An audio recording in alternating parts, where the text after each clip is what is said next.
G'day YouTube. Warbles on a lot here. Daddy's been having a bit of a play, invoking the ancestral bottle jack and a bit of chainsaw milled quarter sawn yellow box, plus some of the firewood the young fella cut yesterday to level the piece of yellow box, so the bottle jack could lift the front of the car up high enough and I could prop on these pieces of firewood while unscrewing the bottle jack to its highest height and going again,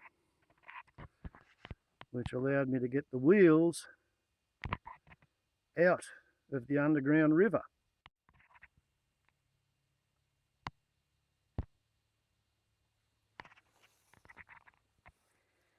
In the hope that that might dry out just a little of the bit. I don't think it's going to. Not quite entirely sure what we're going to do about the back end.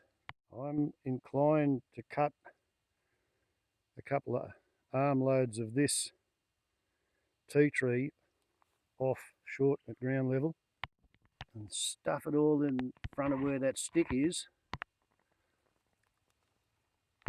so that if we can contrive a track under the front wheels with some sort of new improved experimental recovery track, which involves, as I understand it, it's like a roll-up ladder, only the rungs are rubber and the edges of the ladder are steel cable, so presumably that's rubberized steel cable cross rungs, which have to be tried out at some point to see whether they're worthwhile putting a set on every fire truck. So young fellow, me lad, the fire brigade captain, is not actually totally disappointed to have his vehicle stuck. On the other hand, it's particularly soggy. I don't know whether you can see that, but we're getting soil movement out here from my foot going up and down. So Daddy Warbles, as well as resorting to ancestral technology, has decided to go back a little bit further than that. The people who lived here 200 years ago or so had said that they were simple. That's not true, I'll have you know. They had oral history going back for 26,000 years and 10 millennia ago. They made the world's best in throwing spears, and every artefact they made, if lost, would safely biodegrade. They never dug a hole for a coal mine or destroyed a sunny glade. But the point is, they used to make their houses out of stringy bark. And I happen to have a saw log and a mill log. You know, that's a firewood log and a mill log. So I've spent the morning pulling stringy bark off logs. It's been dead for 2 years, so it was a prick of a job, and I didn't do a real good job on the prick of a job. But on the other hand, it's a long time since I tried to pull the skin off a long dead stringy bark. But that does go particularly well in mud holes when you want to drive across the top of them, because it has really long, strong fibres running from one end to the other, and a few little dings and dents and holes and splits doesn't make much damage difference. You just first put the tea tree in the hole and then lay the stringy bark on top of it, and it gives the tyre something to grip on in what's otherwise a slurry. Now this ain't bad because it's got some rocks mixed in with it. The problem with over there is we're down into a layer of the very fine powdered grey clay which surrounds the entire Earth as a result of the meteorite asteroid strike which killed the dinosaurs. And when it's dry, it's as hard as rock, and when it's wet, it turns into that colloidal suspension over there, a non-Newtonian fluid, but only after it's been subjected to stress. And once it has been subjected to stress, you then have to wait for it to dehydrate for it to go back through its rock phase. Traprock, when it's wet, you don't go anywhere. When it's dry, you don't grow anything. And I just had my phone go off. That's probably young fella, me lad, to say that he's on his way. Here we have the debarked firewood log.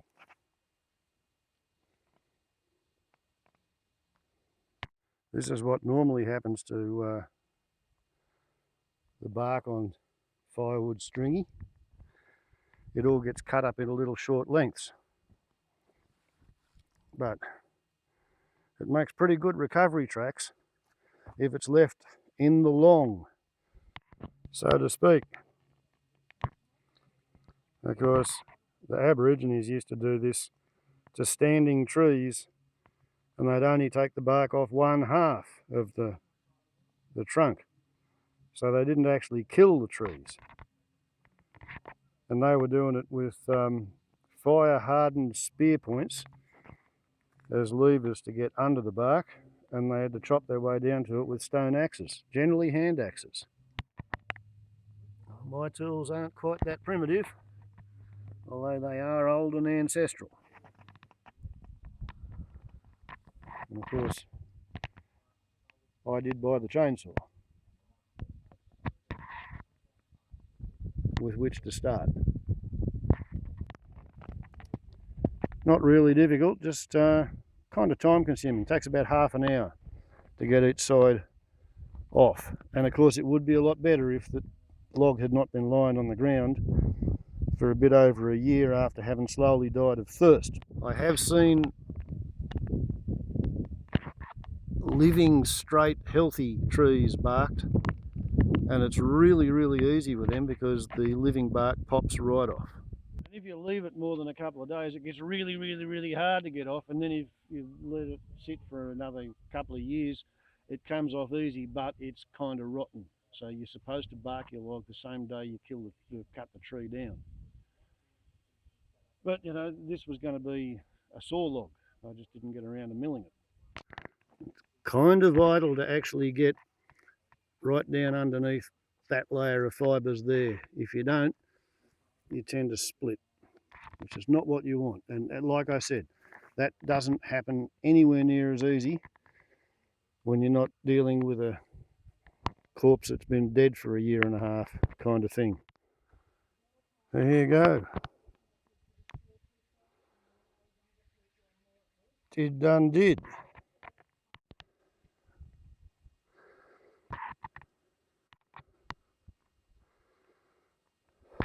These are the experimental recovery tracks. We're going to try a home-built, hand-welded winch mounting. So, hand-bolted.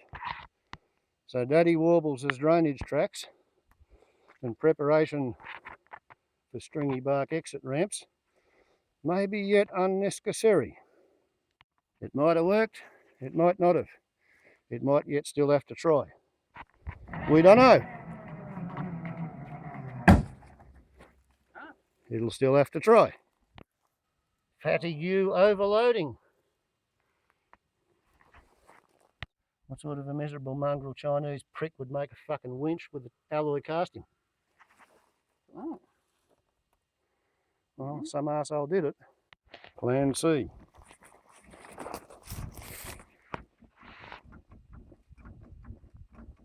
Oh, it's not full.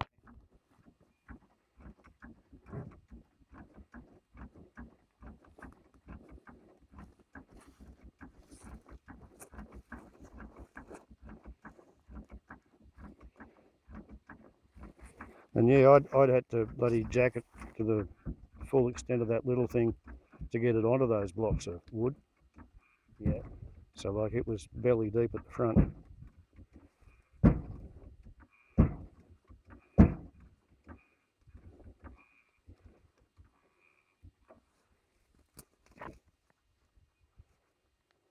On the wheels before we tried winching it. I think the stuff. Yeah, it was like nearly like a stuff. Well, that's the thing, when that shit dries, it goes as hard as concrete.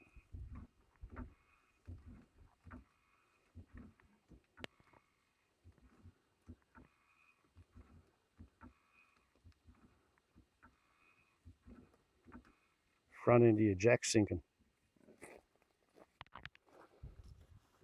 We're going to try some new Technololology.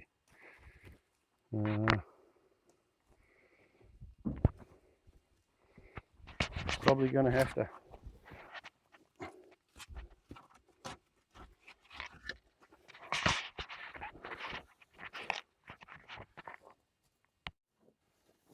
oh dear.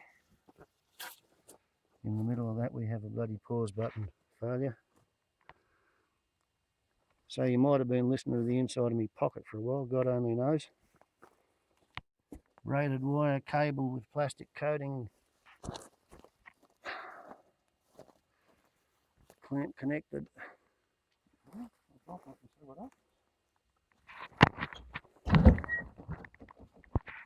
Okay. We shall see what we shall see, because at the moment those wheels are block high in dishes of water.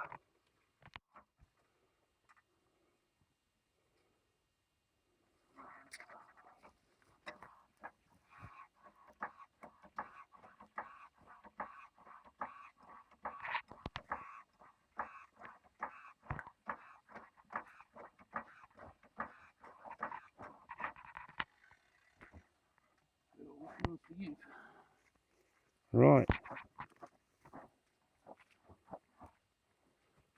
Okay. And now